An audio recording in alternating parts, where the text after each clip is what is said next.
तो गुरु, संपूर्ण राजनीति हो रही है, संपूर्ण क्रांति के रचयिता के नाम पर बिहार में वो शुरू हो गई है कि जेपी हमारे, जेपी किसके।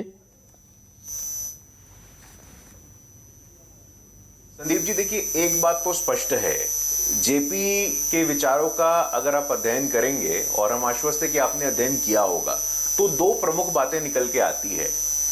जयप्रकाश जी ने आजीवन त्याग, तपस्या और बलिदान की राजनीति की, सत्ता से कोसों दूर रहे, उनको कोई मतलब नहीं था। अवसर बहुत थे, मौके बहुत थे, लेकिन वो चाहे नेहरू जी का जमाना हो, कांग्रेस का जमाना हो, जनता दल का जमाना हो, सत्ता से कोसों दूर रहे। और आज जो स्वघोषित जेपी के अनुयायी हैं, जो जेपी के विरासत पर राजनीति कर रहे हैं, उन्होंने सत्ता के लिए किस हद तक अपनी नैतिकता के साथ समझौता किया है, यह पूरा बिहार जानता है, पूरा देश जानता है। दूसरी बात संदीप जी, जयप्रकाश जी ने भ्रष्टाचार को लेकर के जो आंदोलन खड़ा किया, आपातकाल के विरोध जो आंदोलन खड़ा किया, आज पुनः वही जेपी के अनुयायी उनके साथ सत्ता में रहने को मजबूर हैं, जो बेल पे बाहर हैं। चारा घोटाला, लैंड फॉर जॉब, तमाम ऐसी चीजें। तीसरी बात संदीप जी, कहते हैं जयप्रकाश जी के गांव की बात, जयप्रकाश जी के गांव में बिजली कब पहुंची थी? 2011 में पहुंची थी, जब आडवाणी जी की चेतना यात्रा जा रही थी। चौथी बात, जयप्रकाश जी ने जीवन में संघ को लेकर के, भारतीय जनसंघ को लेकर के, पार्टी को लेकर के कुछ बातें स्पष्ट की थी। उन्होंने पब्लिकली कहा था, if Jan Sangh is fascist, I am fascist. मुझे आज भी याद है, मैंने पढ़ा था पटना के गांधी मैदान में आंदोलन में, जब जयप्रकाश नारायण जी पे लाठियां पड़ रही थी, तो उस लाठियों से बचाने वाला कोई और व्यक्ति नहीं थे। उन व्यक्ति का भी जन्म जयंती आज है। आपने शायद प्रारंभिक प्रबोधन में मिस कर दिया, भारत रत्न नानाजी देशमुख। भारत रत्न नानाजी देशमुख ने अपने शरीर पे वो लाठियां खाई थी।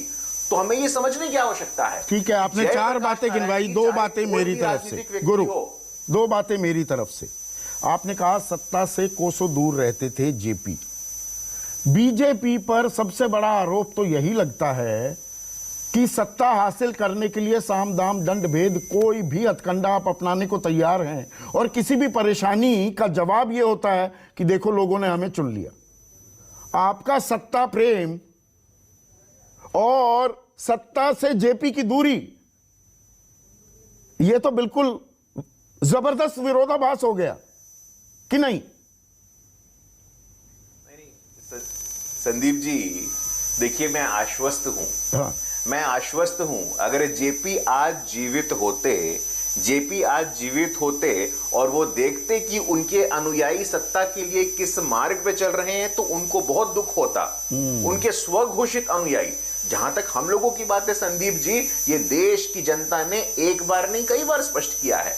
मैंने आपके शो पे पहले भी बोला है, 2019 के चुनाव में 4 करोड़ अधिक लोगों ने भारतीय जनता पार्टी को मत दिया। सत्ता का मोह ही, देखिए वो आ गया ना आपका नैरेटिव, ये सत्ता का मोह नहीं तो क्या है? वो सत्ता त्यागने की बात करते थे, आपका सबसे सर्वोपरि मोह सत्ता है।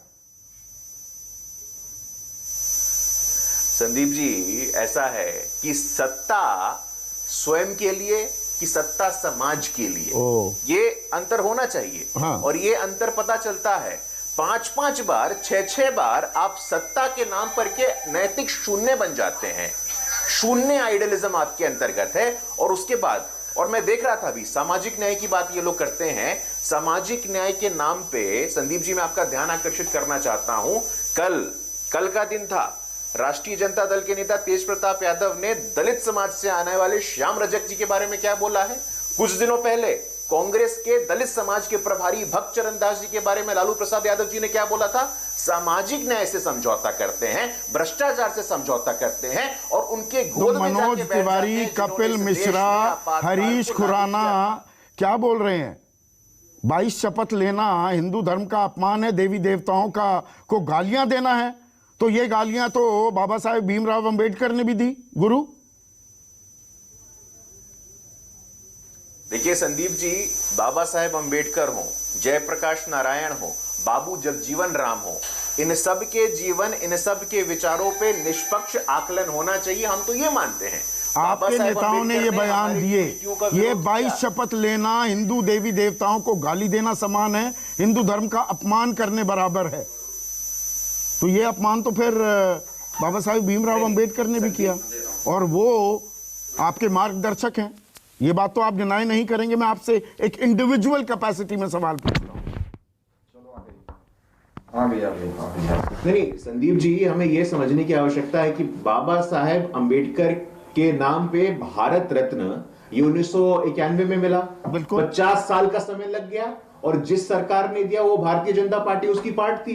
बाबा साहेब से संबंधित जो पंच तीर्थ है, जितने भी स्थान हैं, उन सबको तीर्थ का दर्जा कब मिलता है? अब मिलता है। तो गलत मुझे नहीं आरोप लगता लगा है रहे हैं बाबा मनोज साहेब के तिवारी। नाम पे। और संदीप जी, मैं आपके शो पे